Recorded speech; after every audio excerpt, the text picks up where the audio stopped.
Welcome back, everybody. I said a few words this morning, but I just wanted to welcome Her Excellency Sheikha Al Mayassa bin Hamad bin Khalifa Al Thani, Olafur Eliasson.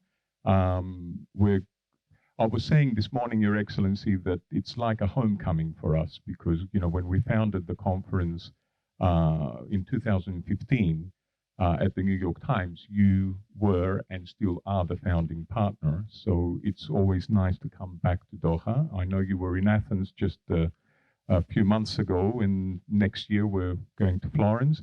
But ladies and gentlemen, the Art for Tomorrow talks is basically something that we discuss with Her Excellency as an ongoing project that we can do multiple times a year in different cities around the world just to extend the brand of the Art for Tomorrow conference.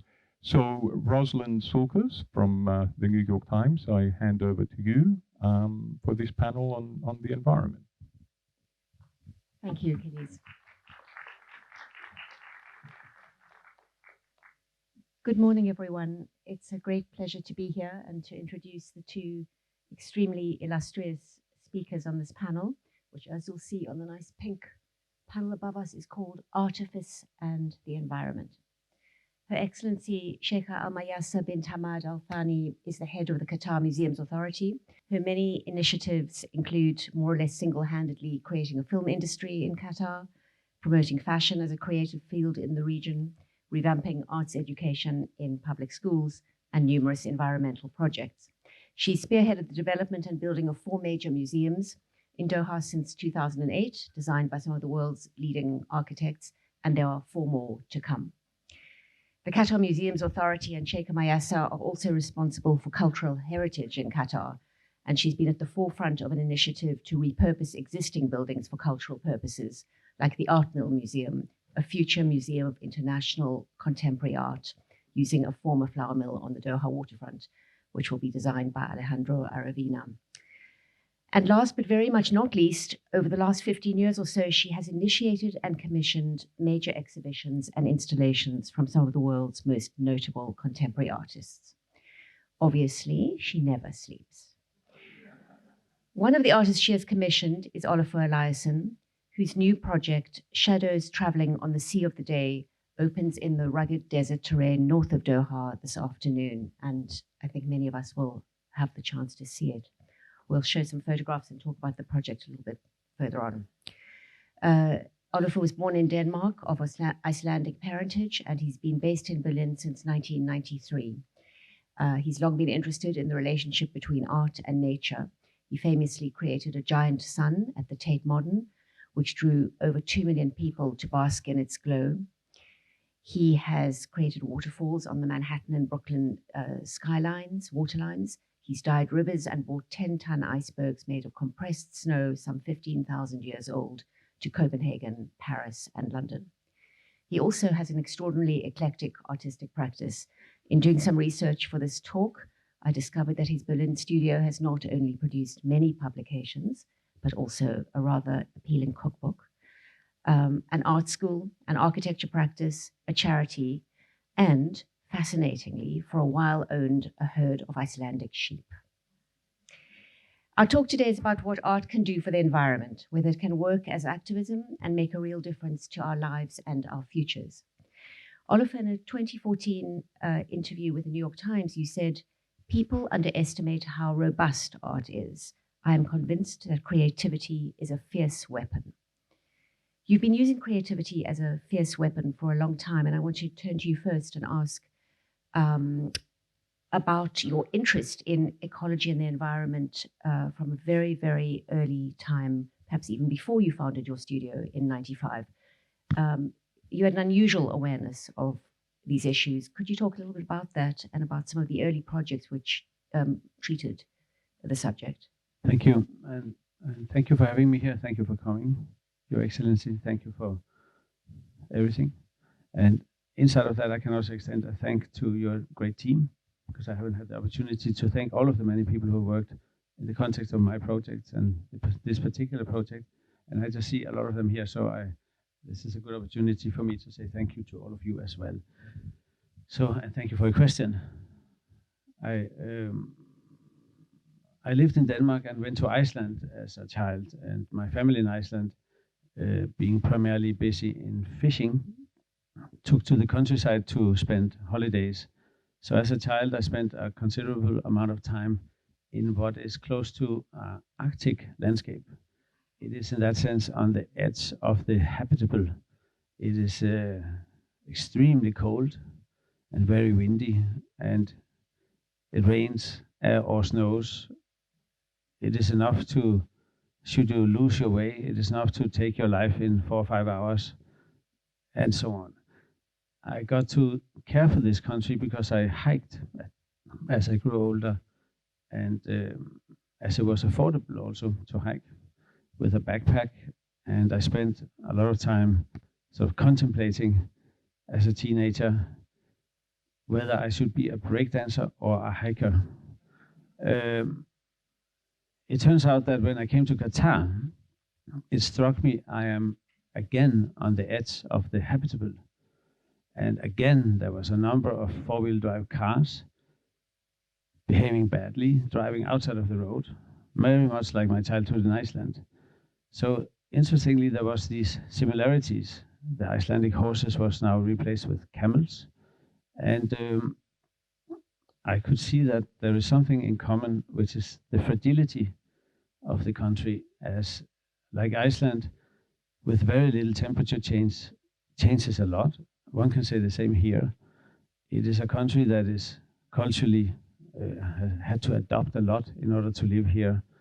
So I found this very interesting, as at a first glance, like Iceland, it seemed barren, empty, there's nothing there, very hard to sort of engage. But if you take a closer look, just like Ernesto Neto just pointed out, there's a lot of stuff going on. Small plants, very sensitive to the circumstances, but also highly resilient. How on earth did a plant choose this spot to be a plant? And as I believed in Iceland, I think plants are intelligent, so there must be a reason for it being there. And in that sense, I started very early on to be interested in how much water is in the river, what's the speed of it, where does it come from? Oh, it's a glacier. What is that glacier doing? Let's go to the glacier, on the glacier. Of course, there's no glaciers here, which is why there's not so much water. But here there's equal, should I say, amount of things that if you pay attention, there's a lot of stories.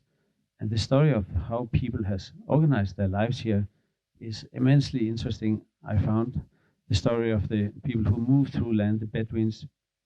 And in that sense, I have come here to experience the country and to learn about the culture.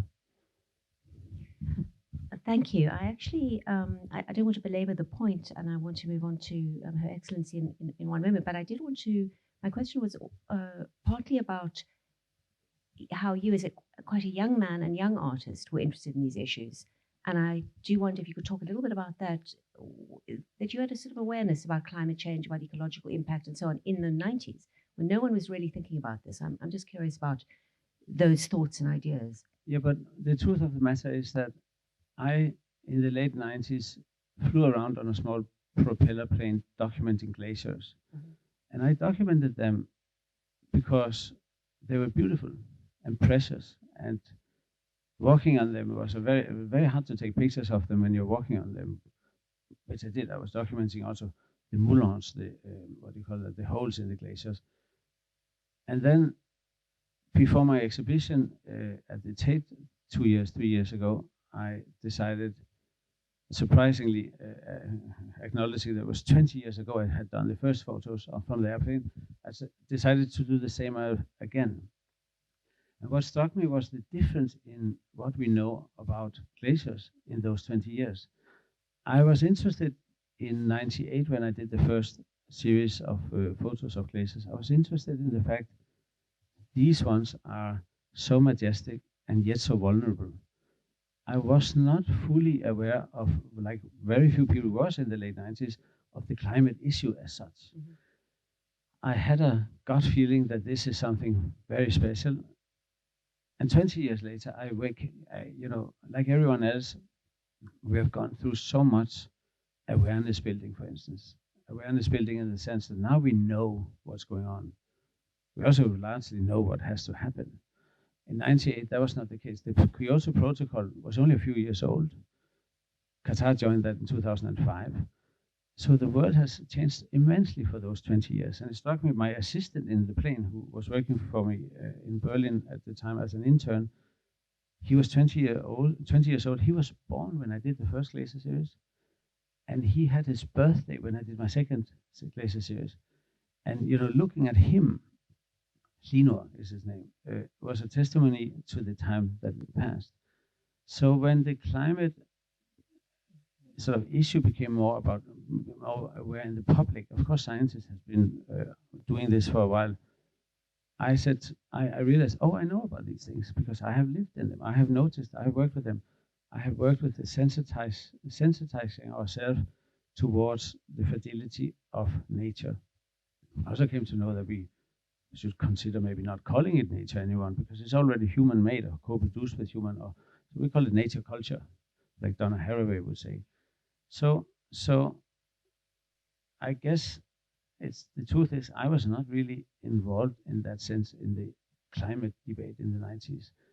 I was just at the right time, at the right spot, if one can say that about Iceland.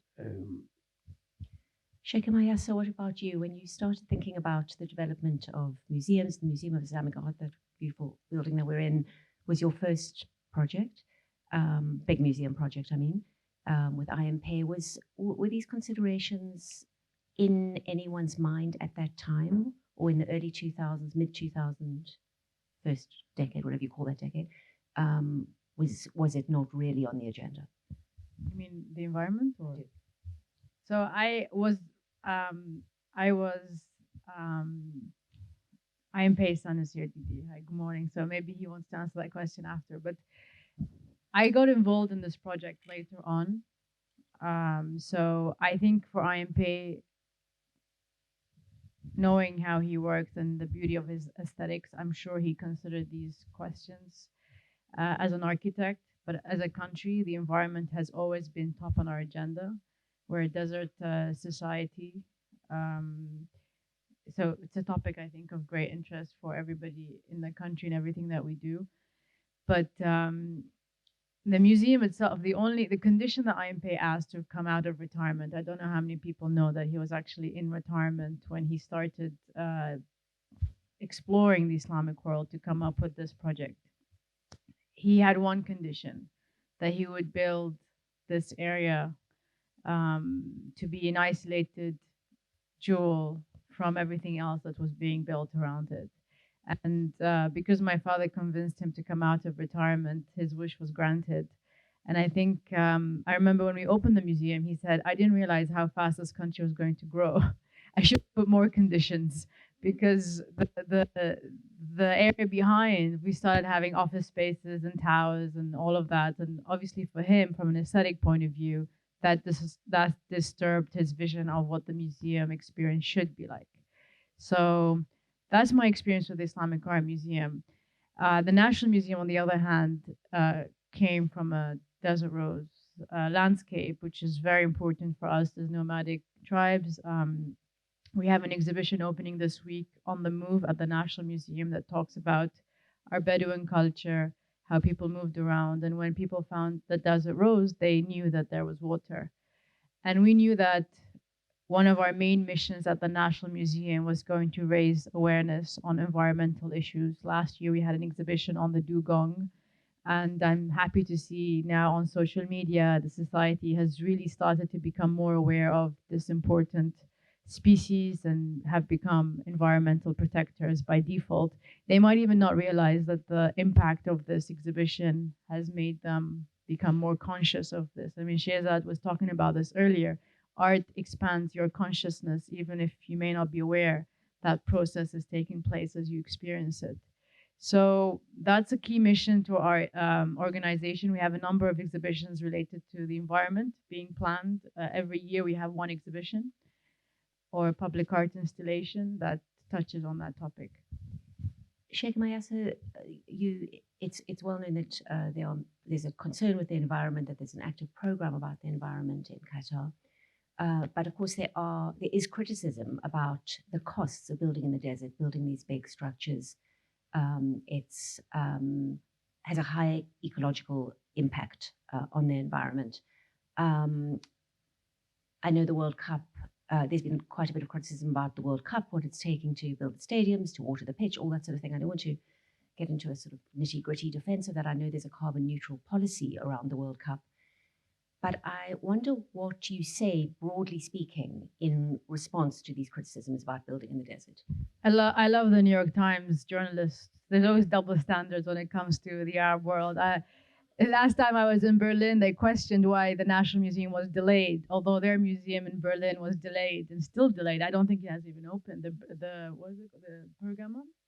Which museum is delayed in Berlin?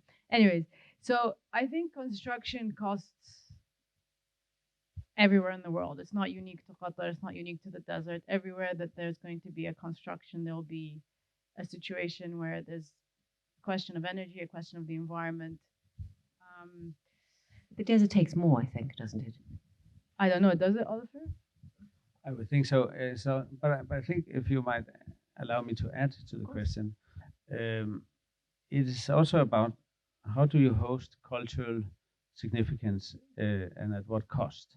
And I think one should ask the question in the context of saying what type of investment in this is it compared to other kinds of investments. And I think it's fair to say in areas where there is little public exposure or exposure in general to culture, considering that culture is a place for real consideration of principles and values and sort of insights and but also inside the framework of culture ask questions that would be considered destabilizing asked outside. So in a sense, I have been interested in the same questions and asked, and my answer would be, how do you then, in the process of making and also afterwards while running, allow for an open debate about environments, for instance, the environment. So, and I think that Sheikha and I, now I guess I should allow you to answer, but can I just sort of give a small answer and you can give the big answer so I haven't misstepped here. The small answer would be, we have, in the context of preparing my exhibition in March next year, asked and suggested a number of sort of environmentally related initiatives within the museum context. Many of which actually are already taking place and ideas that came from Sheikha's great team at the museum. So I think the question you're asking is right, and it should be a question that is asked across all sectors, whether a public building, a private sector building, and a cultural building, because this is what one does. We ask these questions nowadays. And this is a desert country. It's tough to say it's more in the desert. But I think that we all owe it to ourselves to see climate as a global problem. And we are all located at each our local sites, and we should aim to do the best of where we are. And the bigger question for me is, do we have the courage to continue to ask the questions in all our small actions inside of the exhibitions, for instance? I say this because I make an exhibition in March, which will address questions about the environment. So that's why I'm particularly interested in this. I want to add to your question, actually, because when we established a partnership with the Art for Tomorrow, the idea was to bring in policymakers, decision makers, economic experts in these conversations, because I agree with you, there's always a consideration to make, and which decision does one take? You know, what's the pros and cons of any decision one makes? And so then the exhibition that Olafur is currently working on includes stakeholders from all across sectors. And I think it talks about a more generic approach of environmental questions that we have to ask ourselves today, and it changes every day. And then specifically to Qatar, what we've done that works and what we have done that doesn't work.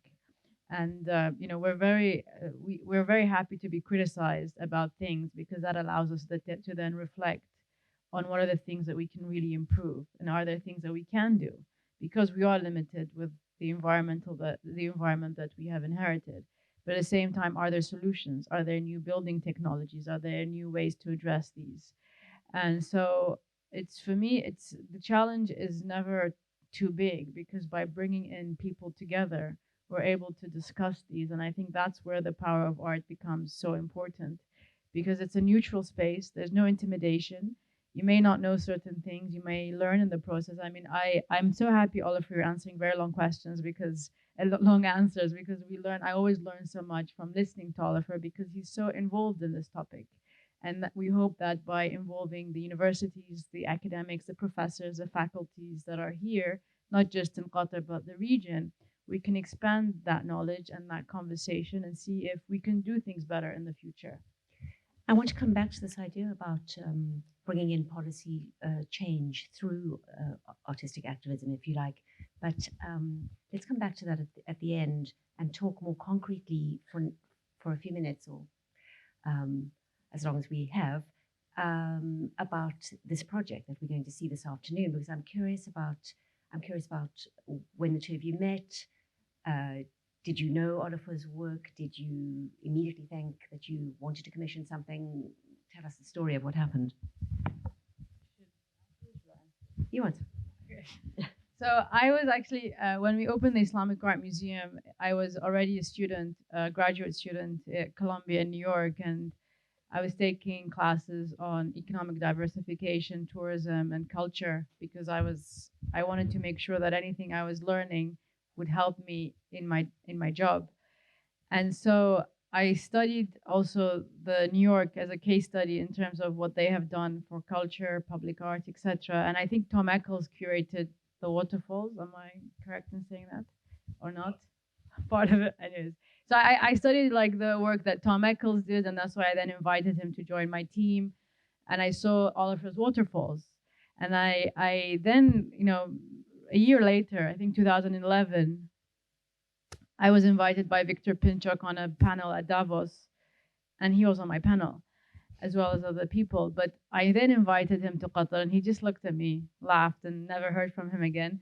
And then we pursued him, and we kept inviting him, and then we collaborated on the Little Sun project. You talked about an energy crisis, the energy shortage or energy poverty is not a new thing. There are many countries that have no access to energy in a good day.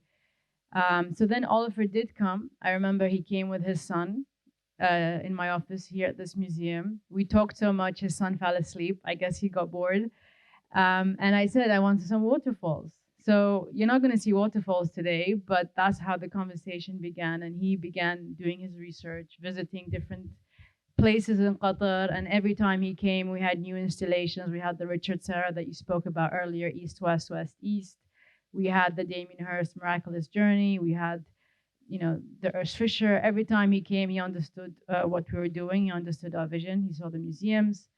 And so now he's come up with this incredible work. And I really look forward to the opening today, as well as his exhibition in the spring of next year.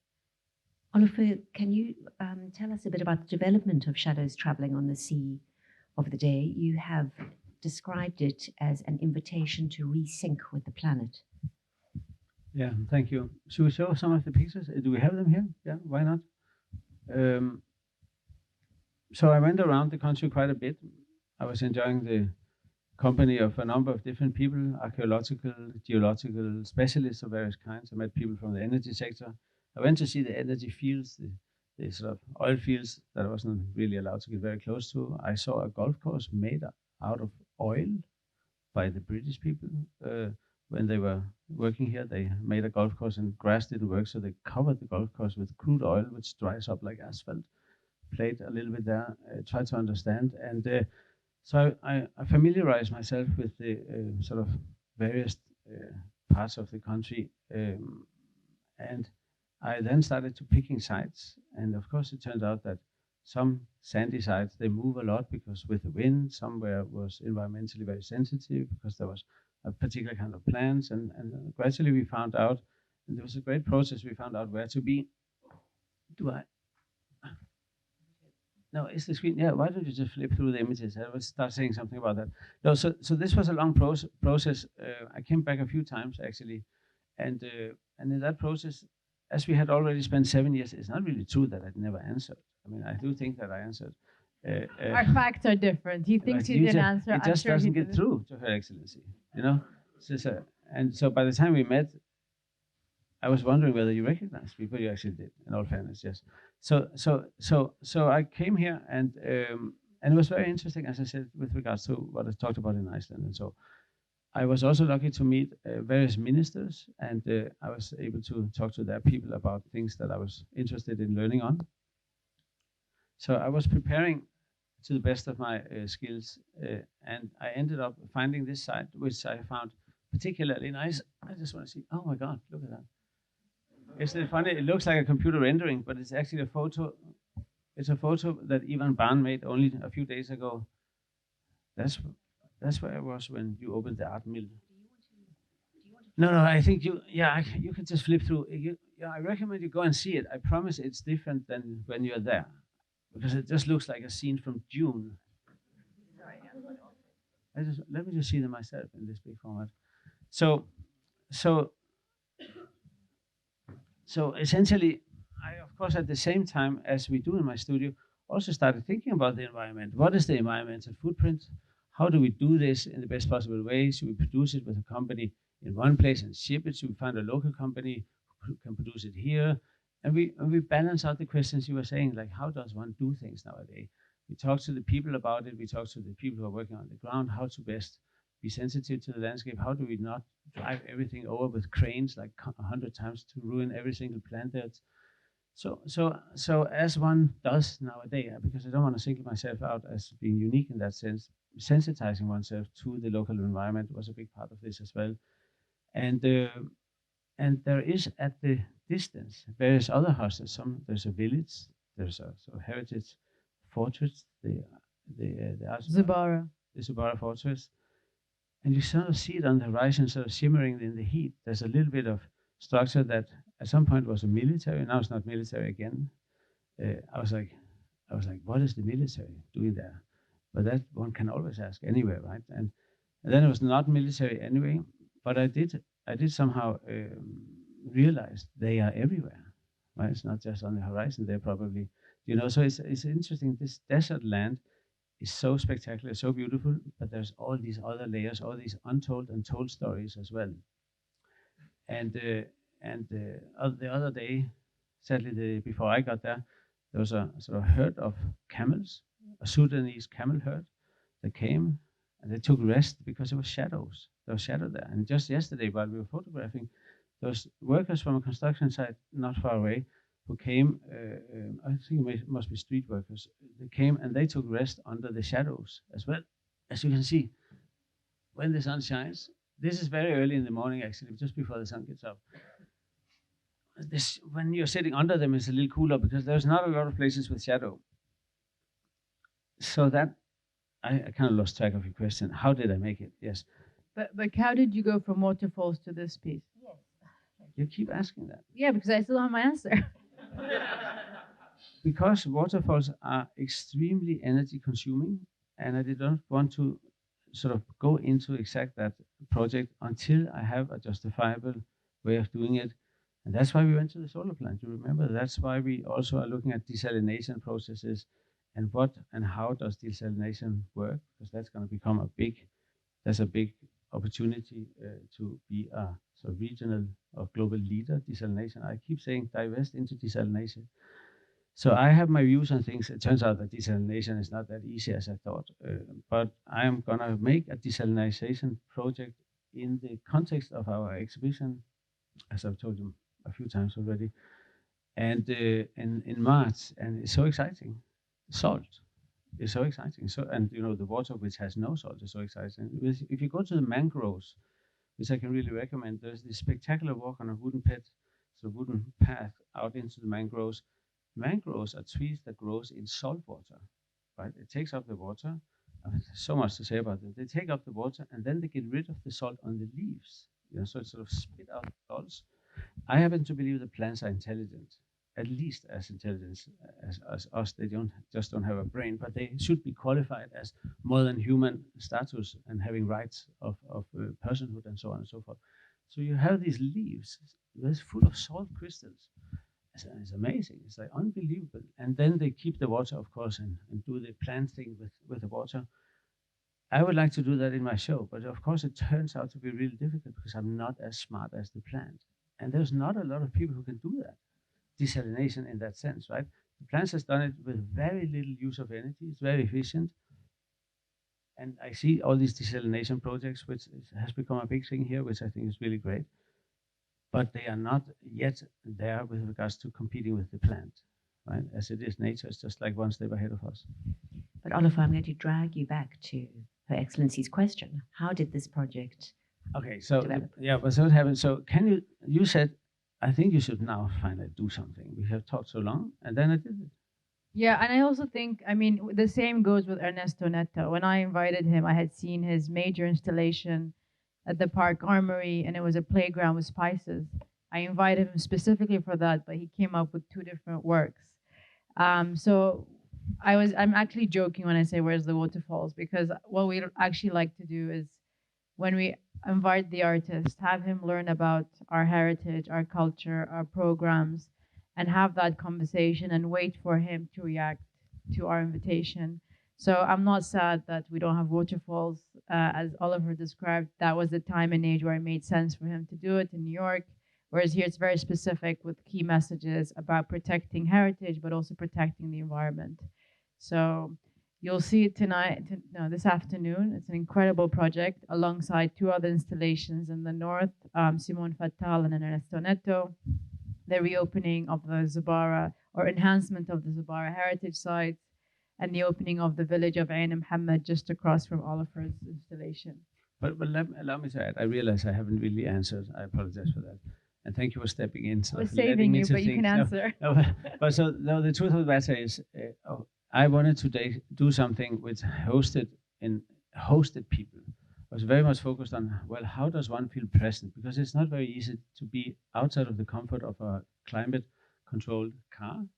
You drive out there, you come from in here, we're all feeling easy going in here because it's not too hot. But then when you step out, it's so enormous. I want still to use that space and make it domestically accessible and even pleasant or interesting. And when you walk from the parking lot, so I push the parking lot a little bit away, so you have to walk there. I like that, of course, very much. And then I think when you look up into the mirror, and I think this shows it somehow. When you look up into the mirror, what you see is, of course, the earth on which you're standing. You look up and you see yourself standing on I've done this a few times. There was a small museum in London. I did that a long time ago also. And looking up and see yourself hanging from the ceiling face down on the earth is very much about being down to earth. So I think this notion of looking at the ground on which you stand in a third-person point of perspective or point of view is, of course, what I've been talking about all along. The idea of putting your attention to what is right underneath your feet, as what is under our feet is, what do you say, it is collapsing. The planet is literally collapsing under our feet, in Qatar also. And I think there is that, notion of hospitality and presence, and you have come to this place which first seemed barren, but at that distance, which is 5 meters up, 5 meters down, the mirror is 10 meters across the one circle, that's looking at the earth at this distance, and there's that person standing down there. Oh, it's you. Oh, this is how you look. And if you want to hear what was the hardest part of this is very technical, you might not be interested at all, but if you take a closer look on this photo, do you see these circular mirrors? They don't actually touch. They just stand there sort of singularly. Of course, there's a little foundation underneath the ground, cement, as Ernesto said. But do you see the half steel ring is half a ring? It seems to continue in the mirror, which is not touching the other mirror. Which means, for people who are technically interested, the mirrors are aligned to a millimeter. There's no tolerance at all. It is exact. So I can say the construction team, your team, and my team have succeeded in making the impossible possible, which I think has a story in it as of itself in terms of collaboration and staying in dialogue. And this is what I think we are doing also. We have a dialogue. And I find, we have agreements and disagreements. You don't really ever insult me. I successfully, sometimes or unsuccessfully, provoke you. And we have sustained a dialogue disregarding, comfort and discomfort at times. And this has been such a great process. And to achieve this in this really hard environment, that the mirrors are on the millimeter. This is such, and there's no screws through the mirror. The mirrors I won't tell you how it's mounted, but it's such an exciting project for me to have achieved, and I'm so grateful for having been able to work here.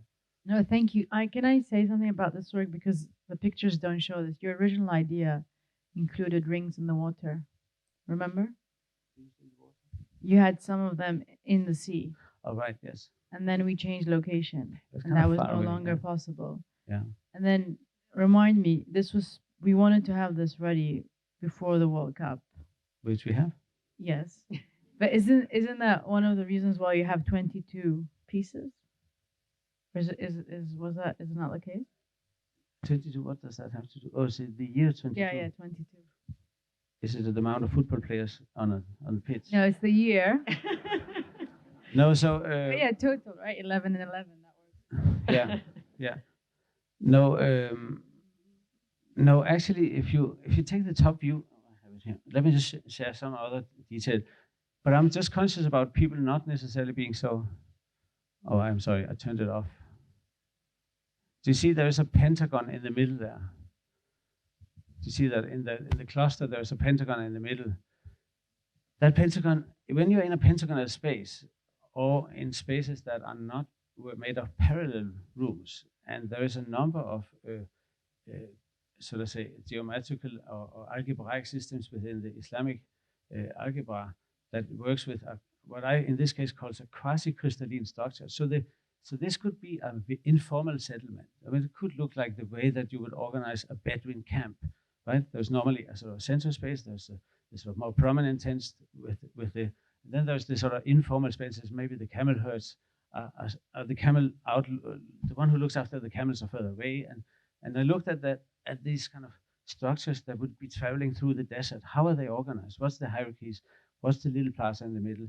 And I am also interested in algebra, and this is all based on the quasi-crystalline principle that I've used so often in my art before, which is very little known because nobody's really interested in algebra nowadays. But this is a five-fold system that is reflected in the quasi-crystalline structure, which is a crystal that doesn't really know whether it should be this or that atomic grid. So the crystal is kind of like wriggling, and it's just growing. And I like that. It's like it doesn't fit modernity. It doesn't subscribe to the utopia of the modernization of our world. It's a crystal that is all space filling, but it doesn't fit into the world. I think this piece is a good example of something I've always been interested in your work, which is that it's both very theatrical in the sense of creating illusions, but also very transparent about the way those illusions are created. And you're very clear about the mechanisms. Yeah. Is that something that you feel very aware of? Yeah, I think illusions is like in Las Vegas. I think giving the responsibility for seeing to people and trusting them to be smart enough to see is always, it always seems so courageous, even though it's so obvious. But we have a lot, especially in museology, which is taken for granted people don't get anything. So the beauty of things are also protected behind a lot of museological ideologies. And this is an ongoing debate and so on. So illusion, I think, is one of many, or you could also call it magic, you could also call it imagination or fantasy. To dare to have imagination is also about believing in tomorrow rather than relying on yesterday's successes. I think it's a balance because, of course, the interesting part is to be present to the present, which is the hardest one of the three because there's no escapism in being present, I think. And that means that the notion of sort of hosting people's own desire to produce their own time. If we are successfully hosting people, we allow them to feel present in a way where they articulate things that they would otherwise not have said. Because the accountability of the present requires you to offer something, right? It requires you to be honest to the people you're with. So I, in my interest of nature when I started out in Iceland and so on, I started in art school very influenced by minimalist, postmodern French deconstructive thinkers, and psychology. So that little part of psychology that I just brought there, how do we actually create a kind of, it's not comfort, but the quality so that people dare to be honest? because there's just so much stuff going on all the time, and there's so much social power structure, social gaze, all kinds of mansplaining and all kinds of macho games, all kinds of sort of issues that is constantly influencing what we say. And if the host doesn't host the best version of you, you are not really able to also ever be completely honest. So there's a kind of very interesting situation, and that I think is what drives at the deeper end of my works, my sort of interest in this. And that's actually a very good, very pertinent to the question that I want to ask while we still got a few minutes about, which we alluded to earlier, which is, can art actually instigate new behaviors? Can it make us think differently? Can it make us behave differently in ways that are concrete? Or is it, and I don't mean this in a lesser way, a kind of activism that simply raises awareness, which is important too? For both of you, Sheikha Al Mayassa. The short answer is yes, I really believe so. And we've already seen it. As I mentioned earlier, the dugong exhibition that we had most recently, and we are unveiling a inflatable dugong that Jeff has designed, Jeff Koons, for us. I believe it raises awareness and it allows people to behave differently and to be aware of things they may not even be aware of. I'm trying to now think of other examples. We just installed, for example, the Ugo Rondinino piece, the Doha Mountains, 5 mountains. And we've already seen on social media, there's a lot of people engaging and thinking about nature, the rocks, and how simplicity or simple things can create beautiful experiences for people to enjoy and slow down. The Pipilotti wrist installation that we had, we still do Your Brain to My Brain, or My Brain to Yours. I always confuse the title. Is all about mental health, and that we felt was really important. When we commissioned her initially, it had nothing to do with that specifically, but her installation was unveiled just during or just towards the end of the pandemic. Mm-hmm. And we know that this is going to be a real issue the next decade. Have you had concrete experience of works you've commissioned leading to policy change or influencing policy?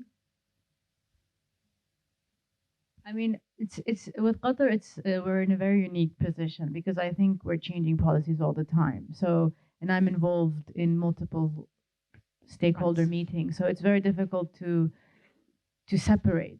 You know, it's like the ocean. It's, you know, we're moving forward. We make mistakes, we learn from them, we move forward, and that's really very much a lesson I learned from my father. He would always say, move forward, work, you know, he would make us work 7 days a week, 24 hours. And he said, if you make mistakes, don't worry, just move on.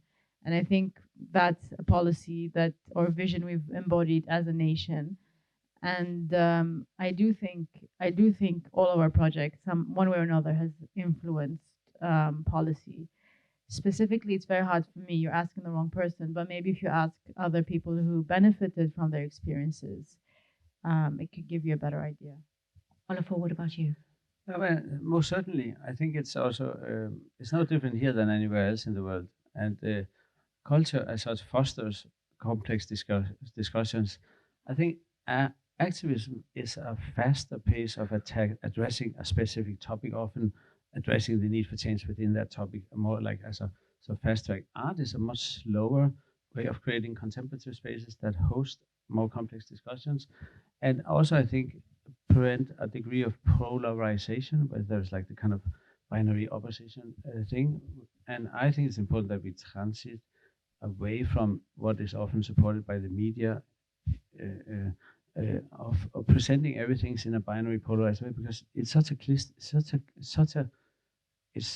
climate crisis, for instance, it's a crisis of crisis. You know, there is not just one response to it. It's such a huge collaboration. And with regards to change, I think facilitating talks within culture, one of talks of dialogue, is also about those talks doesn't necessarily happen in the private sector, because there the objective is not to host talks, it's to make money. Mm-hmm. There is a public sector which is mainly aimed at governing a country. Within that, there is you could say culture. You could also say there's the educational sector, the universities. The university plays a big role in hosting talks or education as such. So the culture sector, and we should not forget that, as EU 6 years ago pointed out through a report that Deloitte made for them, there's more people employed in the culture sector than there is in the European car industry. More, a lot more. And that's interesting. So the culture sector, despite being completely decentralized, there is no CEOs and so on and so on. The culture sector has a bigger economy, it has a bigger turnover than the car industry, a bigger employment rate, and has a bigger impact. So when you say, does culture, does art, the answer is not just yes in terms of what art gives. Art culture is huge. It's much bigger than people think. Still not big enough, of course. That's it. And finally, I wanted to add to that. I think it's also about allowing people to find themselves, and because to change is not just an extrovert, developing and learning and going to school and all so on. It's also about having insights, and this is so hard to find. Of course, we in many cultures suggest that the faith-based spaces are ones of insight, navigating. I think culture can offer an alternative to only having faith-based spaces as the places where you sort of seek your moral compass, if you want, you seek your solutions. Culture can offer you a situation where you go like, hey, wait a minute, I would like to change my mind. And I do that because I have experienced something that made me reconsider things. And that is not only culture, I get that, but that would be nice if the media do that, and they do that. I'm just teasing. So in that sense, the answer is clear, but the question is too generalizing. Thank you both so much for that. So interesting, and I feel like we could go on for ages, but I'm out of time. The lights are flashing. I wanted to open up for questions. I don't know whether we're allowed a few minutes in case anyone has a burning question to ask either Sheikha Al Mayassa or Olafur. Hello. Hello, everyone. Assalamu alaikum. Thank you for that wonderful session. I wanted to take a moment to kind of go back to this question that you were asking about migrant workers, the influence of working conditions and building stadiums in relation to, Olafur's installation in Zubara. And I know, Roslyn, of course, you may also be appreciative of the, yin and yang in performance and movement. And I feel like something that perhaps was a bit unaddressed and maybe a bit overlooked is the fact that we see this immense installation pop up in the middle of the desert, but at the same time, there's a 1.8 million solar panel farm that's also popped up in the landscape. So I think there's always this kind of, if there's an impulse to build an art installation in a certain area, there can also be an impulse to kind of facilitate the environmental awareness and kind of ecological impacts of the country at the same time. So perhaps I wanted to take this opportunity to make a slight appeal to the team that's actually been present at the site. In fact, the Nepalese security guard who's been on site for the Zubara installation has been there since December last year. And I know that there's a lot of individuals who spent solitary nights in the desert as well. And I think sometimes we kind of just anticipate that there's going to be an art installation and it suddenly appears in the desert. But of course, there's a lot of work that goes on behind the scenes. And I think in that same fashion of yin and yang, I think if the art community, the cultural community is able to appreciate this installation and kind of, go on this pilgrimage to go and experience the artwork, I think we can also, as a community, be people that give back to those individuals that have, Yes, absolutely. I could not agree more.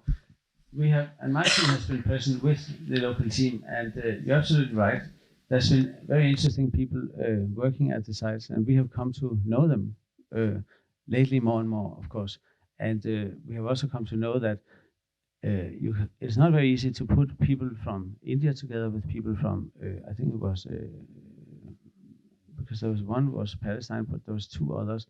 I just don't want to say the wrong, but they were from Sri Lanka, and then there was some from Pakistan.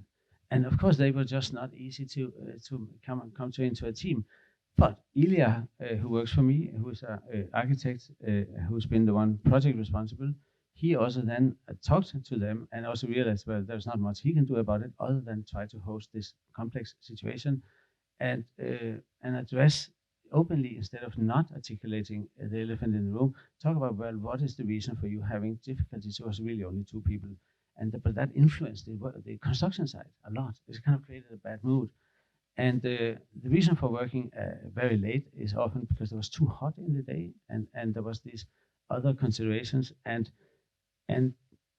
I think in our case, we enjoyed the fact that a lot of these workers knew stuff about the site that we did not know. Just like the other day when the cameras were there, the two people who were there, including one guy that came and said, "It's very nice with the cameras. I can see you're taking a lot of pictures, but do be conscious they shit everywhere."